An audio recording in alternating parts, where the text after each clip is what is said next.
السلام عليكم ورحمة الله وبركاته.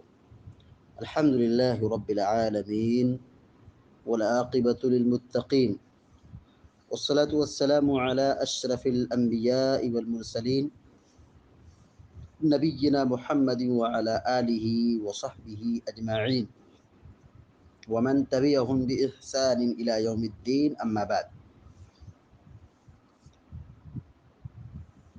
باب سترة المصلي. عن أبي جهيم بن الحارث رضي الله تعالى عنه قال قال رسول الله صلى الله عليه وسلم: لو يعلم المار بين يدي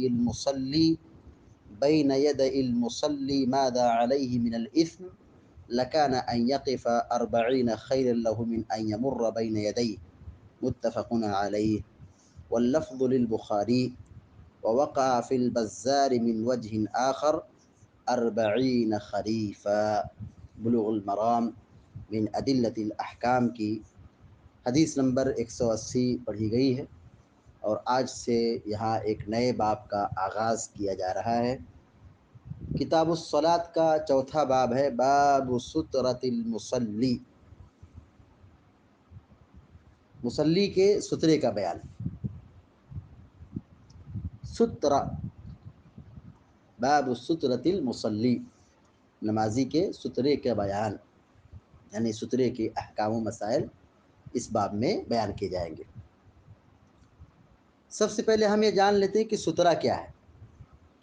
سترہ کا معنی لغت میں اوٹ یا پردہ، اوٹ یا پردہ کے ہیں۔ شریعت میں جب سترہ کہا جاتا ہے تو اس کا کیا معنی ہے؟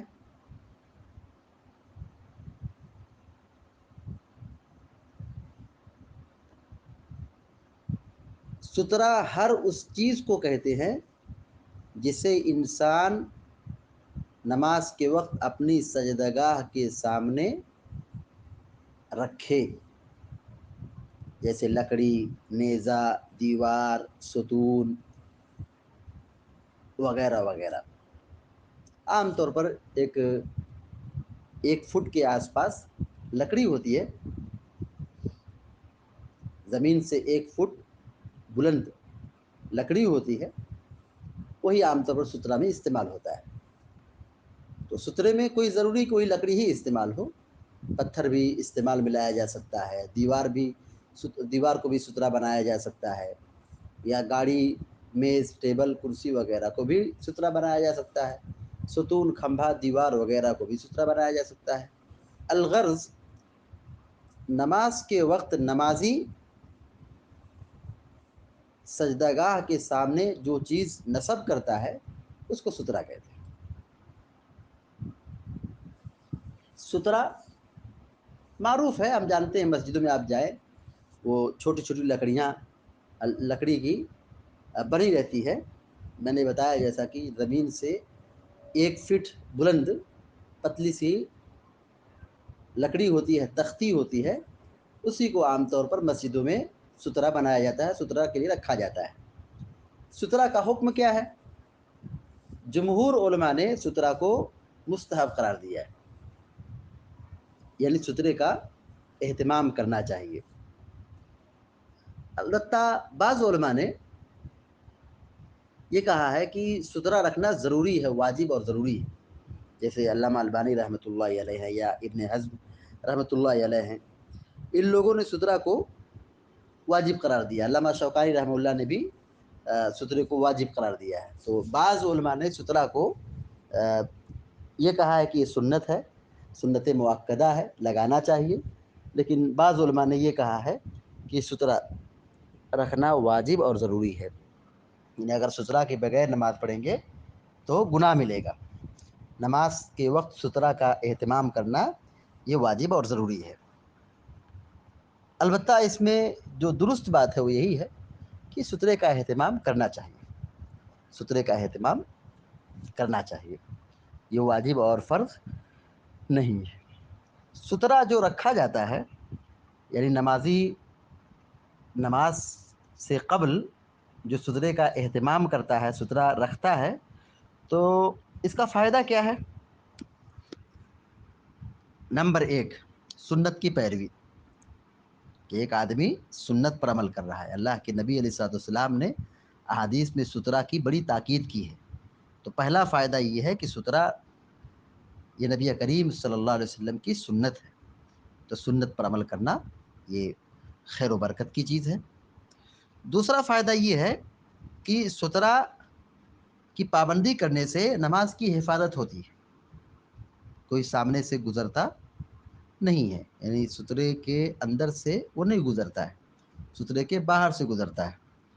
اگر سترا نہ ہو اور آدمی گزرے تو اس سے نماز میں کیا ہوتا ہے؟ ڈسٹرب ہوتا ہے، نماز خراب ہوتی ہے، نماز کا خشوع خضوع گڑبڑ ہو جاتا ہے۔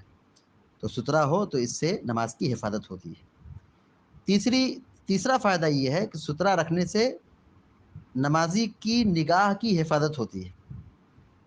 جب آدمی نماز پڑھتا ہے، کھڑا ہوتا ہے، تو اس کی نگاہ ادھر ادھر بھٹکتی نہیں ہے، سترا ہے تو یہ سترا کیا ہے؟ نگاہ کو کنٹرول رکھتی ہے، نگاہ کی حفاظت کرتی ہے۔ اسی طرح سے ایک فائدہ یہ بھی ہے کہ سترا رکھنے سے راستہ چلنے والوں کو راستہ فراہم ہوتا ہے، راستہ چلنے والوں کو راستہ مل جاتا ہے کہ وہ سترے کے آگے سے گزر جائے۔ لیکن اگر سترا نہیں ہوگا تو ان لوگوں کو گزرنے میں حرج ہوتی ہے، تکلیف ہوتی ہے۔ اسی طرح سترا رکھنے کا ایک فائدہ یہ بھی ہے کہ گزرنے والوں کو گناہ کے اندر واقع ہونے سے بچاتا ہے۔ سترا کیا ہے؟ گناہ سے بچاتا ہے، یعنی اگر آدمی سترا نہ رکھے اور آدمی گزر جائے نمازی کے سامنے سے تو یہ اس کو گزرنے والے کو گناہ ملتا ہے۔ لیکن اگر آدمی سترا رکھ کر کے نماز پڑھتا ہے تو لوگ گزرے، اس سے نماز میں یا نمازی کی نماز میں کوئی اثر نہیں ہوتا ہے اور گزرنے والوں کو کوئی گناہ نہیں ہوتا۔ علی کل حال سترا کی بڑی اہمیت ہے، سترے کا اہتمام ہونا چاہیے۔ سترا کہاں رکھا جائے؟ کتنا فاصلہ ہونا چاہیے؟ سترا اور نمازی کے درمیان کا فاصلہ، نمازی اور سترے کے درمیان کم از کم 3 ہاتھ کا فاصلہ ہونا چاہیے، 3 ہاتھ کا فاصلہ ہونا چاہیے، یعنی نمازی کے پاؤں سے، نمازی کے پاؤں سے لے کر، یعنی آدمی جہاں کھڑا ہے وہاں سے 3 ہاتھ ناپ کر کے وہاں پہ سترا رکھنا چاہیے۔ یعنی آدمی جہاں سجدہ کرتا، جو اس کی سجدہ گاہ ہے، جو اس کی سجدہ گاہ ہے، جہاں وہ سجدہ کرتا ہے، سر جھکاتا ہے، اس کے آگے تھوڑا سا 1 بالش 2 بالش گیپ ہونا چاہیے اور وہاں سترا رکھنا چاہیے۔ اب آئیے حدیث کی طرف۔ ابھی جو روایت پڑھی گئی ہے ابو جہیم بن حارث رضی اللہ تعالیٰ عنہ کی، ابو جہیم بن حارث رضی اللہ تعالیٰ عنہ۔ ابو جہیم یہ کنیت ہے، ان کا نام عبداللہ بن حارث ہے، عبداللہ بن حارث۔ ابو جہیم یہ کنیت ہے، ان کا نام کیا ہے؟ عبداللہ بن حارث بن سمہ انصاری، یہ مدینہ کے ہیں۔ کہاں کے ہیں؟ یہ مدینہ کے ہیں۔ عبداللہ بن حارث بن سمہ الانصاری، یہ قبیلہ خزرج سے تعلق رکھتے تھے۔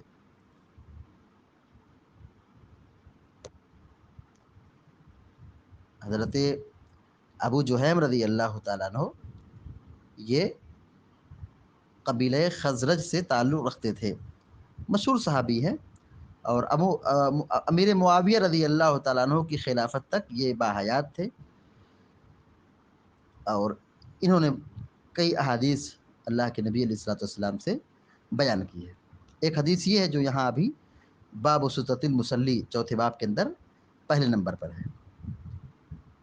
حدیث دیکھیے، عن ابی جہیم بن الانصار، جہیم بن الحارث، عن ابی جہیم بن الحارث رضی اللہ تعالیٰ عنہ قال، ابو جہیم بن حارث رضی اللہ تعالیٰ عنہ بیان کرتے ہیں، قال قال رسول اللہ صلی اللہ علیہ وسلم، کہ اللہ کے رسول صلی اللہ علیہ وسلم نے فرمایا، لو يعلم المار بين يدي المصلي ماذا عليه من الإثم لكان أن يقف 40 خير له من أن يمر بين يديه، متفق علیہ واللفظ للبخاری۔ ووقع فی البزار من وجہ آخر 40 خریفا. لو یعلم المار، لو مانے اگر، یعلم مانے جاننا، علم یعلم جاننا، لو یعلم اگر جان جائے، اگر معلوم ہو جائے، المار، المار گزرنے والا، لو مانے اگر، یعلم مانے جاننا، علم یعلم جاننا،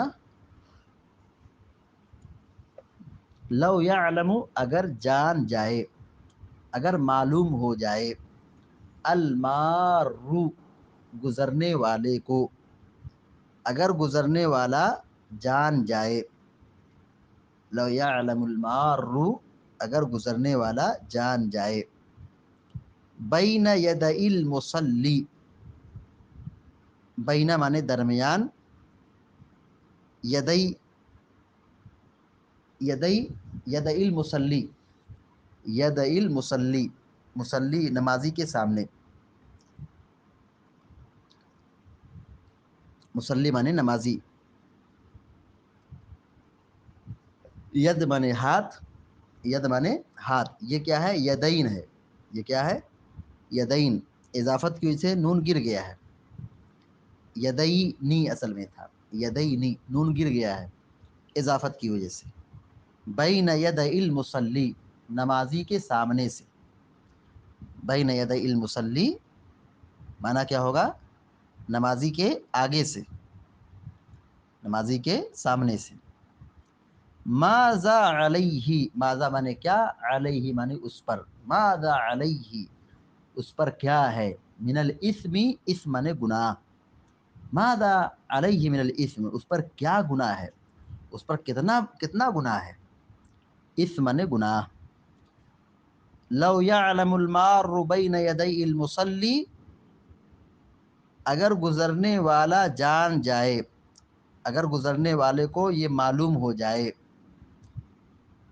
کہاں سے؟ بین یدئی المصلی، نمازی کے آگے سے، نمازی کے سامنے سے، نمازی کے سامنے سے گزرنے والا اگر جان جائے، ماذا علیہ من الاثم اس پر کیا گناہ ہے، ماذا علیہ اس پر کیا ہے، من الاثم گناہ میں سے، ماذا علیہ من الاثم اس پر کیا گناہ ہے، کتنا بڑا گناہ ہے، لکان ان یقف 40 خیرا لہ، لکان ان یقف، ان یقف، وقف یقف مانے ٹھہرنا، ان یقف کہ وہ ٹھہرے، 40 40، خیرن بہتر، لہو اس کے لیے، من ان یمر بین یدی، من مانے سے، ان یمر کہ وہ گزرے، مر یمر گزرنا، من ان یمر کہ وہ گزرے، بین یدیہ، بین یدیہ اس کے سامنے سے، یعنی نمازی کے سامنے سے، لکان ان یقف 40 خیرا لہ من ان یمر بین یدیہ، تو وہ 40 تک وہاں کھڑا رہنا زیادہ پسند کرے گا، لکان ان یقف تو وہ ٹھہرے گا، لکان ان یقف وہ رکے گا، کھڑا رہے گا، 40 40، خیر لہ 40 ٹھہرا رہے، 40 دن، 40 مہینہ، 40 سال، جو بھی مراد ہو، تو وہ 40 تک ٹھہرے رہے، خیر لہ یہ اس کے حق میں بہتر ہے، کس سے بہتر ہے؟ من ان یمر بین یدیہ کہ اس کے سامنے سے گزر جائے، یعنی گزرنے سے بہتر ہوگا کہ وہ کیا کرے، 40 تک ٹھہرا رہے، یعنی 40 برس تک وہ ٹھہرا رہے، رکا رہے، یہ ٹھہرنا اس کے لیے گوارا ہے، یہ 40 سال تک ٹھہرنا اس کے لیے کیا ہے، گوارا ہے، بہتر ہے، اچھا ہے کہ وہ گزر جائے کسی نمازی کے سامنے سے، کیونکہ نمازی کے سامنے سے گزرنا بہت بڑا گناہ ہے، بہت بڑا جرم ہے، بہت بڑا گناہ ہے. تو وہ جو گزرنے والا ہے وہ ٹھہرا رہے گا، 40 سال تک رکا رہے گا، رکنا اس کے لیے زیادہ آسان ہوگا بنسبت اس کے کہ یہ گناہ کما لے۔ متفق علیہ، بخاری مسلم کی روایت ہے۔ واللفظ للبخاری، اور یہ الفاظ یہاں جو بیان کیے گئے ہیں بخاری شریف کے ہیں۔ واللفظ للبخاری، الفاظ بخاری کے ہیں۔ ووقع فی البزار من وجہ آخر، اور مسند بزار کے اندر یہ روایت منقول ہے جس میں یہ ہے 40 خریفہ، 40 سال کا ذکر ہے۔ ووقع، اور واقع ہے مطلب آیا ہے، فی البزاری، مسند بزار میں، من وجہ آخر، ایک دوسری سند سے، یعنی ایک سند جو بخاری مسلم کی ہے اس میں صرف 40 کا ذکر ہے، اب 40 کیا ہے وہ نہیں بتایا گیا، لیکن مسند بزار میں یہی روایت دوسری سند سے، بخاری مسلم کی سند کے علاوہ دوسری سند سے منقول ہے، لیکن اس میں کیا لفظ ہے؟ 40 خریفہ، 40 خریفہ۔ خریف، خریف موسم بہار کو کہا جاتا ہے۔ خریف ایک موسم ہے، خریف ایک موسم کا نام ہے، تو ظاہر ہے یہ موسم جو ہوتا ہے سال میں ایک مرتبہ آتا ہے، تو یہاں مراد کیا ہے؟ سال ہے۔ ایک موسم کا نام ذکر کیا گیا ہے خریف، لیکن اس سے مراد کیا ہے؟ سال ہے۔ 40 خریفہ، 40 سال تک۔ یہاں حدیث میں بخاری مسلم میں 40 مطلق مبہم ذکر تھا کہ 40 کیا پتہ نہیں، 40 مہینہ ہے، 40 دن ہے، 40 سال ہے، یہ نہیں بتایا گیا، لیکن مسند بزار کی روایت میں صراحت موجود ہے 40 خریفہ، یعنی 40 سنہ، 40 سال تک وہ ٹھہرا رہے، اس کے حق میں یہ زیادہ بہتر ہوگا بنسبت گزرنے کے، کیونکہ گزرنا بہت سنگین گناہ ہے۔ حدیث کا ترجمہ فض دیکھیے، ان ابی جہیم بن الحارث رضی اللہ تعالیٰ عنہ قال، حضرت ابو جہیم انصاری رضی اللہ تعالیٰ عنہ بیان فرماتے ہیں، جہیم بن حارث انصاری رضی اللہ تعالیٰ عنہ بیان کرتے ہیں کہ قال رسول اللہ صلی اللہ علیہ وسلم، کہ اللہ کے رسول صلی اللہ علیہ وسلم نے فرمایا، لو یعلم المار بین یدی المصلی ماذا علیہ من الاثم، اگر گزرنے والے کو معلوم ہو جائے، گزرنے والا جان جائے نمازی کے سامنے سے جو گزر رہا ہے، ماذا علیہ من الاثم، اس پر کتنا گناہ ہے، اس پر کیا گناہ ہے، لکان ان یقف 40 خیر له من ان یمر بین یدی، تو وہ 40 سال تک ٹھہرا رہے، یہ اس کے حق میں زیادہ بہتر ہے۔ لکان خیر له، لکان ان یقف 40 خیر له، 40 سال تک ٹھہرا رہے، رکا رہے، بیٹھا رہے، انتظار کرے، یہ اس کے حق میں زیادہ بہتر ہے، اچھا ہے، من ان یمر بین یدی، بنسبت اس کے کہ وہ اس نمازی کے سامنے سے گزر جائے، یعنی نمازی کے سامنے سے گزرنا بہت بڑا جرم ہے، بہت بڑا گناہ ہے۔ متفق علیہ، بخاری مسلم کی روایت ہے۔ واللفظ للبخاری، اور الفاظ صحیح بخاری کے ہیں۔ ووقع فی البزار من وجہ آخر، اور دوسری سند سے مسند بزار میں یہ روایت منقول ہے 40 خریفہ، یہ لفظ موجود ہے 40 سال، 40 سال وہ ٹھہرا رہے، یہ اس کے حق میں زیادہ بہتر ہوگا بنسبت اس کے کہ وہ نمازی کے سامنے سے گزر جائے۔ تو اس حدیث میں نمازی کے سامنے سے گزرنے سے منع کیا گیا ہے، نمازی کے سامنے سے گزرنے سے منع کیا گیا ہے، یعنی نمازی کے سامنے سے گزرنا بہت سنگین گناہ ہے۔ نمازی کے سامنے سے، یعنی نماز جہاں آدمی پڑھتا ہے اس کے جو سجدہ کرنے کی جگہ ہے وہاں تک آدمی اگر کوئی گزرتا ہے تو یہ گزرنا اس بہت ہی سنگین جرم ہے، حدیث میں اس سے منع کیا گیا ہے۔ اتنا سنگین گناہ کہا گیا ہے کہ 40 سال تک آدمی ٹھہرا رہے، وہ اس کے حق میں بہتر ہوگا، لیکن گزر جائے یہ بہتر نہیں ہے، گناہ ہے۔ تو نمازی کے سامنے سے گزرنا بہت سنگین گناہ ہے، پہلی بات یہ معلوم ہوئی۔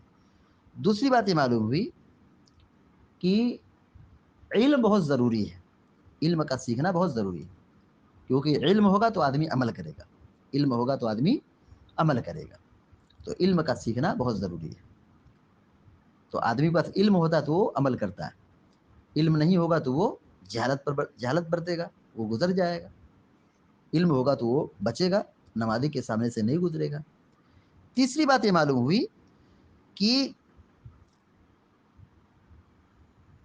اگر آدمی سترا رکھا ہے، اگر آدمی سترا رکھا ہے اور سترے کے آگے سے گزر رہا ہے تو اس میں کوئی گناہ نہیں۔ من بین یدی المصلی حدیث میں کہا گیا ہے کہ وہ مصلی کے سامنے سے گزرے، یعنی جو اس کے سجدہ کرنے کی جگہ ہے اس کے جو سامنے۔